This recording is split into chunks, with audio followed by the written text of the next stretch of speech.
हरे कृष्णा दोस्तों, राधे राधे। आज के इस वीडियो में हम जानेंगे साल 2026 में रक्षाबंधन ग्रहण और पंचक को अपने साथ लेकर आया है। और रक्षाबंधन को लेकर बहुत सारे जो भ्रम है वो फैले हुए हैं। बड़ी ही अजीब सी स्थिति उत्पन्न हो गई है। आपके बहुत सारे प्रश्न आ रहे हैं कि दीदी इस साल रक्षाबंधन पर पंचक भी है और ग्रहण भी लग रहा है, तो इसका क्या प्रभाव रहेगा और पंचक में राखी कब बांधनी है, पंचक कितना प्रभावी है और इस रक्षाबंधन पर भद्रा का समय क्या रहेगा, भद्रा कब से कब तक रहेगा और राखी बांधे या ना बांधे, भद्रा का वास कहां से कहां रहेगा, क्योंकि रक्षाबंधन के दिन ग्रहण भी लग रहा है। तो ग्रहण कहां कहां पर और किस समय पर नजर आएगा, रक्षाबंधन पर कितना प्रभाव इसका पड़ेगा, इस प्रकार से इस बार रक्षाबंधन पर अनेकों प्रश्न हैं। उन सब के उत्तर आज की इस वीडियो के माध्यम से संपूर्ण जानकारी आप सभी को दी जाएगी।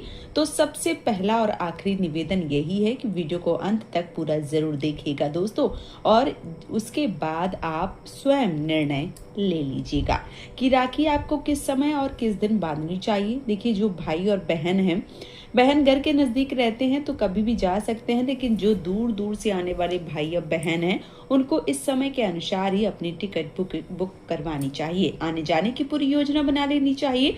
तो पूरा वीडियो बहुत ही ध्यानपूर्वक सुनिएगा। सबसे पहले संपूर्ण जानकारी आप सभी जान लीजिएगा और इस वीडियो के माध्यम से ही इसी के अनुसार अपनी योजना बनाकर रक्षाबंधन को मनाइएगा। तो आइए सबसे पहले जान लेते हैं रक्षाबंधन से जुड़ी समस्त महत्वपूर्ण जानकारी। और सबसे पहले निवेदन है कि यह वीडियो थोड़ा भी उपयोगी लगे तो वीडियो को लाइक करके कमेंट सेक्शन में जय श्री कृष्णा जरूर लिखिएगा। इससे आपके भाइयों की दीर्घायु प्राप्त होगी।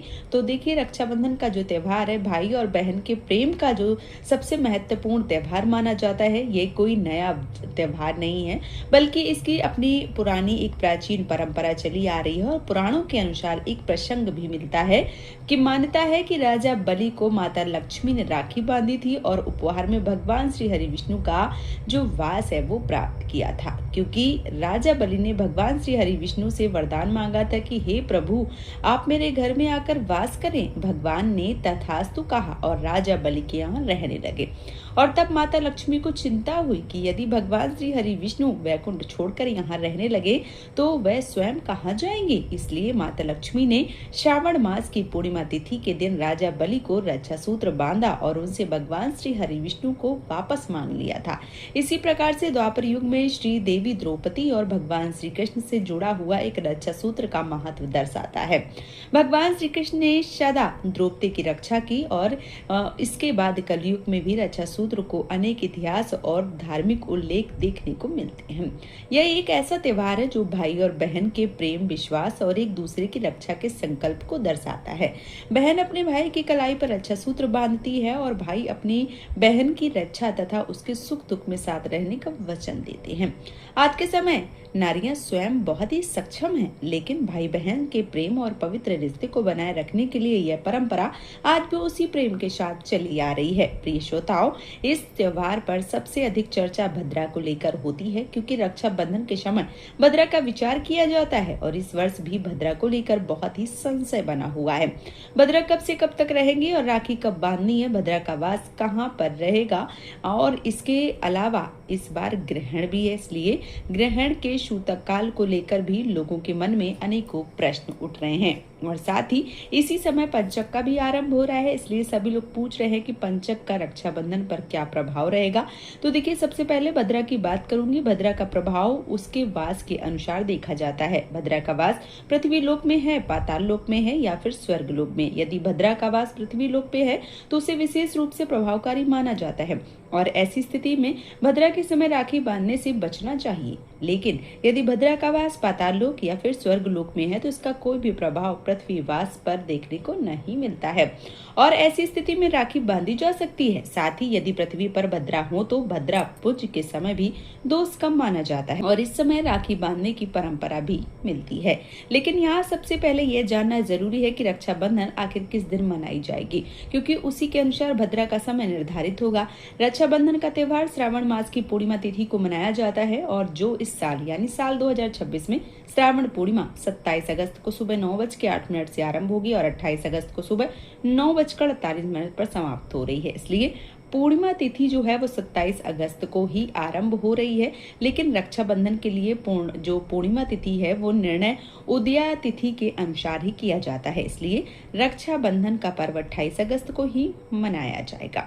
जो भी माताएं बहनें पूर्णिमा का व्रत रखें, इसी दिन आप चंद्रमा को अर्घ भी दें, और क्योंकि सत्यनारायण भगवान की पूजा सुबह या प्रदोष काल के समय सबसे ज्यादा श्रेष्ठ मानी जाती है, तो आप अपनी सुविधा के अनुसार सुबह सूर्योदय के बाद भी पूर्णिमा को शुभ मुहूर्त पर पूजा कर सकते हैं। श्रावण पूर्णिमा की संपूर्ण जानकारी अलग से जो है वो शुभ मुहूर्त जो भी चीजें हैं वो मैंने डाल रखी हैं, आप उस पर जो जानकारी है वो प्राप्त कर सकते हैं। अब मैं भद्रा की बात करूंगी तो देखिए 27 अगस्त को आरंभ हो रहा है, 28 अगस्त को प्रातःकाल समाप्त हो जाएगा भद्रा, और इसीलिए रक्षाबंधन के दिन जब राखी बांधी जाएगी उस समय भद्रा समाप्त हो चुकी होंगी, और इसलिए रक्षाबंधन के दिन कोई भी विशेष प्रकार का जो बाधक प्रभाव है वो नहीं रहेगा भद्रा का। तो अब आप इस दिन राखी जो है वो बांध सकती हैं। अब बात आती है कि इस दिन होने वाले चंद्र ग्रहण को जो है वो लग रहा है, तो इस दिन क्या करना है। तो देखिए ये साल का अंतिम और दूसरा चंद्र ग्रहण है जो 28 अगस्त को दिन शुक्रवार को लगने जा रहा है। ये चंद्र ग्रहण होने का सामान्य नियम जो है वो ये कहता है कि सूतक काल 9 घंटे से पहले से ही आरंभ हो जाती है, लेकिन यहाँ पर सबसे महत्वपूर्ण बात है कि ग्रहण जो है वो कहाँ पर दिखाई देगा और कहाँ नहीं, क्योंकि ग्रहण का धार्मिक प्रभाव से उसके दृश्य के अनुसार ही निर्धारित किया जाता है। यह ग्रहण भारतीय समय के अनुसार बात करें तो 28 अगस्त की सुबह 6:53 से आरंभ होकर दोपहर को 12:31 तक रहेगा, और ये जो ग्रहण है ये भारत में दिखाई नहीं देगा, और इसलिए भारत में ग्रहण का धार्मिक और सूतक काल जो है वो मान्य नहीं होगा। जिन देशों में ये ग्रहण दिखाई देगा वहां रहने वाले लोगों को अपने स्थानीय पंचांग और वहां की दृश्यता के अनुसार ग्रहण और सूतक के नियमों का पालन करना चाहिए। अमेरिका के कई क्षेत्रों में जो ग्रहण है वो साफ साफ रूप से नजर आएगा। इसके साथ ही साथ बहुत सारे देश जैसे न्यूयॉर्क हो गया, अमेरिका के जो विभिन्न क्षेत्र हैं वहां से जुड़े जो भी दर्शक हैं और उनके स्थानीय नियमों के अनुसार आप अपना ध्यान जो है वो अवश्य रूप से रखें। यूरोप के कई देशों में भी जो ग्रहण है वो दिखाई देगा, अफ्रीका के कुछ हिस्सों में दिखाई देगा, लेकिन भारत में ये दिखाई नहीं देगा। तो आपको रक्षाबंधन पर ग्रहण को लेकर घबराने की कोई भी आवश्यकता नहीं है, क्योंकि भारत में ग्रहण दिखाई नहीं देगा। यह ग्रहण जो है वो दिखाई नहीं देगा, तो सामान्य ग्रहण के सूतक काल के नियमों का पालन जो है वो भी नहीं करना होगा। यदि आप भारत देश के अलावा किसी अन्य देश में रहते हैं तो आप वहां पर ग्रहण दिखाई देगा या नहीं, आप वहां पर जान सकते हैं। ठीक है, और जो भाई बहन का प्रेम का प्रतीक है वो आप मना सकते हैं। अब बात करते हैं पंचक की। तो देखिए ये सत्य है कि इस बार रक्षाबंधन पंचक के समय आ रहा है। पंचक जो है वो 27 अगस्त दिन गुरुवार को दोपहर को 1:34 पर आरंभ होगी और 1 सितंबर को मंगलवार को सुबह 3:23 पर समाप्त होगी। यानी 28 अगस्त को जब आप रक्षाबंधन मनाएंगे उस समय पंचक काल चल रहा होगा। लेकिन यहाँ एक महत्वपूर्ण बात जो है वो आपको समझना बेहद आवश्यक है। पंचक को लेकर अलग अलग कार्यों को अलग अलग करना नियम जो है वो बताए गए हैं, और पंचक के दौरान मुख्य रूप से लकड़ी से संबंधित कुछ कार्यों को, विशेष रूप से शुभ कार्यों को करने से सावधानी बरतनी चाहिए। लेकिन रक्षाबंधन के संबंध में शास्त्रों में ऐसा कहीं भी स्पष्ट विधान नहीं मिलता है कि पंचक के कारण राखी बांधना वर्जित है। इसलिए केवल पंचक के कारण जो रक्षाबंधन है उसे रोकना या फिर टालना आवश्यक नहीं है। आप पूरे विधि विधान से मन में खुशी से श्रद्धा से रक्षाबंधन का जो त्योहार है वो मना सकती हैं। अब बात करते हैं 28 अगस्त को यानी राखी बांधने के दिन जो श्रेष्ठ मुहूर्त है वो क्या रहेगा। तो सुबह 7:33 से लेकर सुबह 9:48 तक जो शुभ समय है वो रहेगा। इस समय आप जो राखी है वो बांध सकते हैं, बहुत ही शुभ समय है। तो जो राखी को लेकर आपके मन में बहुत सारी असमंजस की स्थिति थी, उम्मीद करती हूँ वो असमंजस की स्थिति जो है वो समाप्त हो गई होगी और आप पूरे नियम से जो राखी है वो बांध पाएंगे। और यदि आपको ये जानकारी पसंद आई है तो आप हमें सब्सक्राइब करें, यानी मेरे चैनल को सब्सक्राइब करके वीडियो को लाइक करके आप हमारे साथ जुड़ सकते हैं। आज का ये वीडियो मैं यहीं पे समाप्त करूंगी। आप सभी को रक्षाबंधन पर्व की ढेरों शुभकामनाएं दोस्तों। राधे राधे।